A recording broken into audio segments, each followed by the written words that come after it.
Hello and welcome to Symbiotic Futures. My name is Venya Patel and I'm the founder of the platform.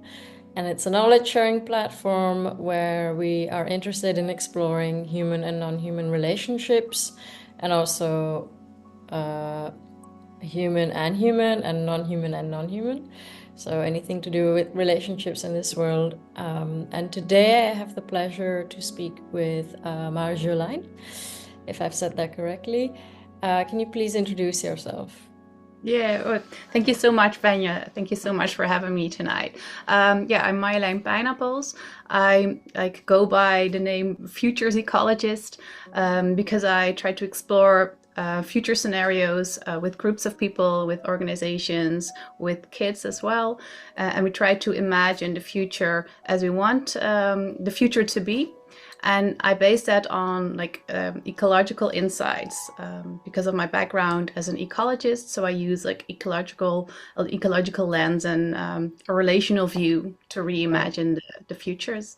Yeah, so it's a really perfect fit for symbiotic. Yeah, yeah.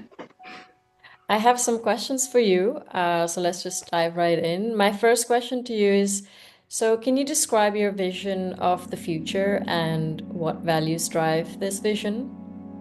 Yeah.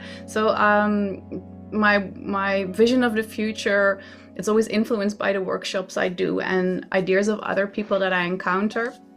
So I think most recently my vision for the future is like my ideal vision for the future is a world where we collaborate with each other, where like community and collaboration are key values, and that we not just work together with other humans of all backgrounds and kinds, but also work together with plants and animals and non-living entities, the other ones we share the planet with. And I think that my vision comes from first of all, I think an inborn curiosity about what drives others in the broadest sense. And also, of course, the idea that when you study biology, when you study ecology, you see all of these connections that are there. And by studying this, most notably also Lynn Margulis, her view on evolution, it just, I understand that we can only live and thrive towards the future if we work together. So that's why I also developed my method, Futures Ecologies, to sort of explore the future from that kind of lens. And I'm so lucky that that method was also recognized by the Futures Thinking Manual by Rijksbouwmeester, which is a Dutch government agency, because I believe we need more of this ecological thinking when we try to build the future and also the world right now. Yeah. And so, yeah, working together is really central to your values. So, can you share an example or a few examples of what that could look like and why this is so important? Yeah. So a couple of years ago, I encountered the work by Arturo Escobar. So he has designs of the pluriverse. He's an anthropologist, but he also wrote extensively about design. This was when I was transitioning from like a design agency, graphic design, information design towards more like speculative design and the futures work I do now. And he talks about the pluriverse as like these different ways of experiencing the world and like having worlds within worlds that overlap each other. And I think that like in the Western world where I was born and raised and educated, like we have a very separate view, like separate from nature, we're separate from each other. And through Arturo's work and other work as well, I encountered these more relational worldviews, indigenous worldviews. And I think working together, from the one hand, it's like an evolutionary necessity. On the other hand, you see so many communities who still uphold these values. And I wanted to integrate that in my work as well. And one example where this was for me also very interesting, an interesting learning experience as well, is when I went to Peru last year. I have this program I started, it's called Birth Future. So we explore the future of birth. And I wanted to look at birth and how it's imagined and what it might be in the future from different places in the world. And one of them was Peru, through a contact I have who's from Peru, who's a midwife. And I brought my method, the Futures Ecologies method, there to, explore for 2 days with a group of midwives. Like, what do you think from your, different cultural backgrounds they had? And the interesting thing was that my contact, who's now a good friend of mine, Susana Carbonell, and her good friend, they were also both Peruvian from Lima, and they helped me sort of translate the method and apply it to that group. So instead of me being a facilitator, bringing my method and doing my thing, like the facilitators, the other two, but also the people in that room, like recreated my method, and we turned it into something different that fit their own backgrounds. Yeah. So this was an example for me that even if I bring something somewhere, it can only, something magical can only happen if you work together on that. Yeah. So that was a really, good experience for me. Yeah, I mean, it makes sense how you also respect the people that you work with, or the individual that you are interacting with, and create something new together. Yeah. Yeah, and it was also like one of the things we changed in the beginning was that we, because we were with a group of midwives and three facilitators, we were all mothers. So they said maybe for us to sort of reach a level ground, like I come from Europe, like I'm an outsider, you want to, like as quickly as possible, be part of the group, and it helps by being vulnerable. So the three of us all shared our own stories of giving birth to one of our children, and this sort of opened up this group of, because the midwives in Peru, they are like tough. They see so many things. They have to be like really tough. Mostly women who do this work, but you sort of felt something shift. And one person in that group who was a midwife, and we asked, do you want to share a story of like someone you helped, or maybe your own experience? And she shared her own traumatic experience from like 40 years ago, and the whole group was quiet, but there was also some kind of like energy shift where we sort of were like, okay, so this is personal, this is like, it's about us as well, not just about our profession. So I think, this of course is a really clear example where I go to a different culture, and you really have to sort of find how you relate to each other as strangers, but also me coming from Europe. But it also goes for projects where you work with young people or with old people. So many times projects are decided for specific stakeholders without like including the stakeholders, not just as a sounding board, but actually have them be part of the development of something. Yeah. So in this case, for instance, you had the cultural bridge to go across. And then there are cases where you might have to cross a species bridge. Yes. So how do you think such values and visions of yours can be brought into practice, where you have to make these connections with very different types of people and different types of species and animals? I imagine it's different for all, but how would you approach that? Yeah, so I think one of the hardest things is that you want to develop things. Like, it's always easier for me if I can talk in an example. For example, if you build a city and you want to do that in an inclusive way, like not just for humans, but for all the inhabitants of the city, like the birds and the plants and the trees, and then how do you know what's best, right? Because it's sometimes really hard to make decisions for others. Like, what kind of data do you use? Is there even data available? Yeah. So what I do see in the world is some that I think are really exciting developments. On the one hand, there is more data and information and science on, for example, biodiversity in cities and what things you can do in that work. But there's also, I see many more people open to like different, how do I say this, different ways of relating to animals and plants, to nature, to like put a ribbon on it, in a more, I wouldn't say equal way, but like to view nature not just as a resource or something to protect, but that it's like individual organisms and species that you can relate to, that you can build a relationship with.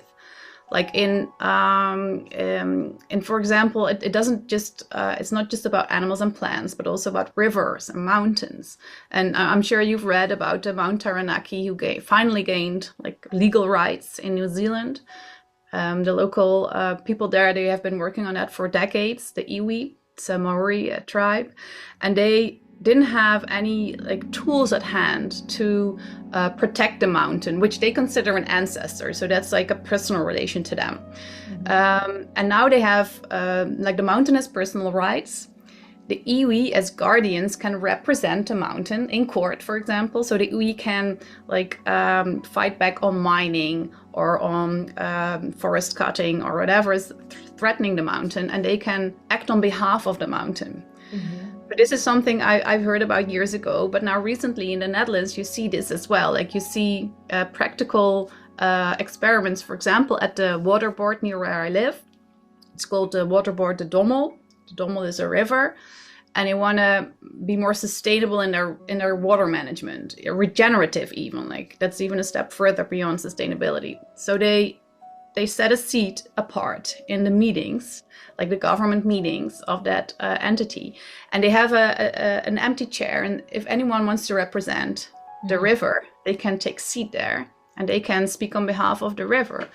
So these are different ways. And one more example that springs to mind is from the Zo-operation from the Nieuwe Instituut in Rotterdam. So they initiated a new business model called the Zo-operation, which includes, if I say it right, I think they include on the sort of board of executives or the advisory board, they have a representative for other than humans. So they have someone whose sole job it is to think about how does this like building or this farm or this business impact the local environment, the plants, the animals that are living here, or the water supply. So I think these are really practical examples of making this actionable and workable and legal and, you know, something we can use in actual life. Yeah. And so you talked about legal personhood for natural entities and how that's being practiced in New Zealand and slowly in the Netherlands as well. How can we better integrate their needs into our system? So that's one way, through law, like we can present them. And then a deeper question is, how can we know what they want? Or because they're not entities that necessarily want something. So how can we responsibly, as humans representing these other entities, justifiably, say something on their behalf? That's a really, really good question. And I think it's something we know very little about, because it's like, if we cannot like quantify it, like I'm a scientist, right, by training, if we cannot quantify it, what can you say for sure? So I think this is something for which I turn to Indigenous communities and places that have built these kind of relationships and made these kind of decisions in reciprocity with nature. So if you see systems who have an ecological knowledge system, they have a deep understanding, not just scientific, but often also scientific or something pretty close, like quantitative and collecting data. But they also have like a really personal relationship with, the ground they live on, the plants they eat. And it's different for us as a supermarket society. We're so far removed from the things we consume, for example, and wear as well. But I think one of the things we need is to find some sort of relationship with the place that we are, the place that I think I read somewhere, someone put it really beautiful, the place where you are native to, which is not the same as where you were born or where you're from or where your parents are from, but the place where you are, that you call home. And with the people that also call that place home, and with the animals and the plants that also call that place home, to build that relationship. And it will not give you like a checklist of, is this okay or not? It necessitates like a feeling or an intuiting that is sometimes very uncomfortable. And in her Braiding Sweetgrass book, Robin Kimmerer, it's so interesting for me because she's also a biologist. She's a plant scientist, a professor, and she's also Potawatomi. And this means that she combines these two backgrounds, and she doesn't say this is opposite of each other. She actually uses both to understand ecosystems and to make give advice about how best to handle it. So she actually describes how she, for example, when she harvests wild berries or plants in the forest, she asks the plant. And she says, I cannot exactly explain what this means, but I go to a plant and I see, is it ready to be picked? And there's these basic rules, like never pick the first one you see, or never pick the last one, never pick more than half. So you have these basic things. But for us, it's like in the West, in the Netherlands, it's hard, but a garden helps a lot. Like we have a big garden here. And for me, that's the place where I'm native to. Yeah, and being connected to just the city that you're living in, or the animals that live in the city with you. Building a relationship with them, knowing what bird is outside your window. And it's basically just being aware, looking around, and I try to teach my kids that as well. I try to teach them that, like, sometimes you have these old sidewalk stones and they're covered in moss, right? And lichen. And when you look close, it's like it is a miniature ecosystem. It's something that's so brimming with life, but you would walk over it or ride past it and not even see it. And I think for me, science is a way to better understand and also get closer to. It's not a way for me to distance myself, but it's a way to understand even like how do other animals view their environment. Like there's such a difference between how we build our view of the world, which is very visual. And my dog, for example, who makes like smell maps and can smell like the past. Like if he walks through a field, he can literally, I want to say see, but of course he doesn't see, like he smells who was there before and what they had for dinner, and if they were his friends, his dog friends, or if it was that dog that he doesn't like, and how, if he's ill or not. Like dogs have such a different experience of the world, and for me to have that information constantly in my mind, like the way I walk through the world, is just one of so many worlds that are actually being experienced by other animals, and of course also by other humans, because we all have our own experience. It's a good practice to kind of try to see it from a different perspective. Yeah. Even if you won't be 100% sure. I mean, you can't be that this is how they experience the world. But it is a good practice, a way to build relations. And so you talked about how you approach science not per se by distance. You try to be integrated. And how would you navigate the tension between ecological ideals and the realities of social structures or economic systems, while also being the scientist that's integrated in this world and not presenting this objective perspective? That's a good point, because I think it's one of the reasons that played into why I never pursued a PhD, for example. So I did my master's and I've worked with scientists and I still do. But to be fully a scientist, I think I would have to cut off too many things of me that I also like, because it requires to adhere to a specific standard of knowledge collection that is very important.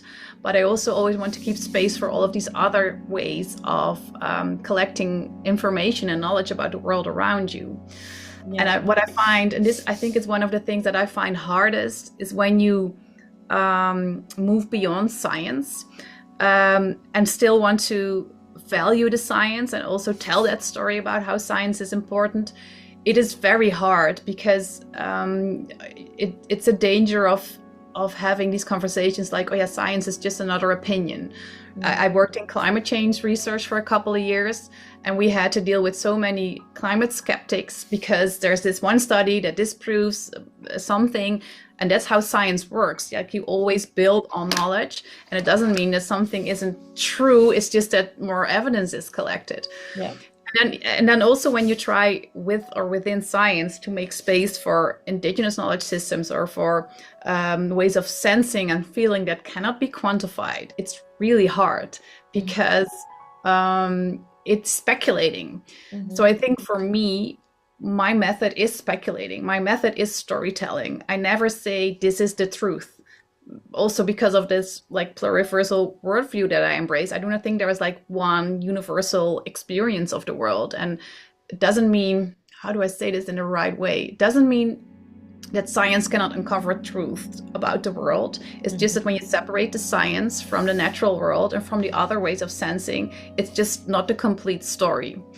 So how I don't know if I actually succeed in successfully like merging these worlds, but I hope that through my method I can make space for people to allow themselves to speculate and to think and understand, because I think that will motivate people towards different behaviors, because science and data alone will not change people's behavior. They need stories. They need good stories. They need stories that give them hope, because that's when they will change the way they do things and how we can, find our way out of some of the current crises that we are facing. Yeah. I mean, I don't have a background in science, so I'm not sure if I'm qualified to say this. I have a background in philosophy, but for instance, science does have the method of hypotheses, and in that way, it is in a way thinking about what the possibilities of what could happen.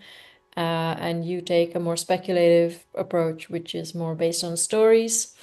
And science does build on previous knowledge, so it flourishes when you're disproving previous knowledge to find out more accurate facts or truths. And it's good to kind of get disproven. So how does, for instance, I mean, speculation is one way of viewing and understanding reality, where you acknowledge it's one perspective, it's a story that you're taking, and then you have science on the other hand that says that they're objective, but also taking a step away from the world by experimenting around. It also shapes the truth because you're not part of it. So there are these two approaches that I see that you kind of struggle with, maybe, and you're trying to bring together. So how do you kind of balance that approach, like the different methods? Do you kind of think that the scientific method is still important in understanding our relationships to the world? Is it something worth considering, or should we think more about more imagination, more speculative, more stories? I think we need good science and more of good science, with people asking the right questions, or willing, or the right, not the right, that's not a good word. I think we need science that asks different questions. And I think we also need more stories like both. And I think, to elaborate a little bit on that, because I'm not completely immersed in the current science, for example, in ecology, but I think that, or I know that science is often motivated, like you said, by things that have been studied before, and also by the way people view the world. So traditionally, and it's the same for philosophy, biology was studied by white men, which doesn't make the science invalid, but it does make it subjective. And that's a hard thing to say, because scientists often really like the idea of a science being objective. But it has been proven that, for example, there was this research being done on singing birds. And don't quote me exactly on this, but because I don't know who did the research, but it focused on male singing birds, and there was this idea that male birds were singing more for this particular species, but many others as well, than the females, because it's sort of the lens, the patriarchal lens that was put on the animal world as well. And this goes for different things, like, for example, that hyenas and lionesses can be like exhibit different behaviors that are not like stereotypical feminine, like they be the hunters or even the alphas. A lot of these things have been studied through a specific lens. This doesn't render all of the data invalid, but it helps to think of it as, okay, this is a picture painted, or this is a research that's being done through a specific lens. So it's good to be critical of that and also look at the other way. So this is what I mean with like asking the right questions, or different questions, or more questions. And I think, honestly, science could really do with a lot more diversity in the backgrounds of people, especially I mean, in the Netherlands, that's the science base that I know, because I do think that depending on your background or your gender or your experience of the world, you will ask different questions as a scientist. Even if all of your science, if it's possible to do completely objective science all of the time, you are still a person choosing which hypotheses to prove or disprove. So I think that would be great if science could have more of that, like Robin Kimmerer, who mixes her own Potawatomi background with her like science background and comes up Yeah. with different questions, right, than a white American scientist. Yeah. And at the same time, we need the stories as well. Like stories is what gives life to how we understand the world. Just basic facts just do not have the same power. Yeah. And are there any specific projects or collaborations that you're currently involved in? Yeah, so I already talked a little bit about the Peru workshop with the Birth Futures program. So I'm still involved in that, trying to have more workshops with local communities and midwives to think about what birth means, what the future of birth looks like, which is a completely passion project that started when I gave birth for the first time. And I didn't really recognize myself in like the cultural references around birth. And the experience that I had did not really, I wasn't really prepared for that. So I thought, okay, maybe we need a different story about birth. But that sort of meandered everywhere into, okay, how do we think about developments like monitoring artificial wombs, gene editing, but also like the contrast between birth in Peru and birth in the Netherlands and birth in India. Which are also completely different. Yeah. So I wanted to have a project where I could have these conversations with people from a place of like mutual respect and understanding of each other's expertise. Like there's some really interesting technological developments and there's some really interesting societal developments in this aspect, and I don't see those spheres meet. Like it's hard to get them in the same room and then actually agree on which path to take. So I just sort of circumvent that by, okay, let's not try to imagine one perfect future for this and develop towards that, but have like a whole like pluriverse of all of these different ideas and stories of what birth could look like and what people actually feel is important in that scenario. So this is a really fun project because I get to travel and meet so many interesting people. But Yeah. at the same time, I also have a project here in my own village. It's Horst. And we have these futures workshops with kids, people just living here, or older people, younger people, artists. And I really try to root this idea of, okay, we are a community here, which is much stronger in a village than in the city where I used to live for 20 years. And to have this also as a space where we can discuss our values and what kind of futures do we envision and what do we want for our like kids and grandkids and beyond. Yeah. So that's a really important project for me as well.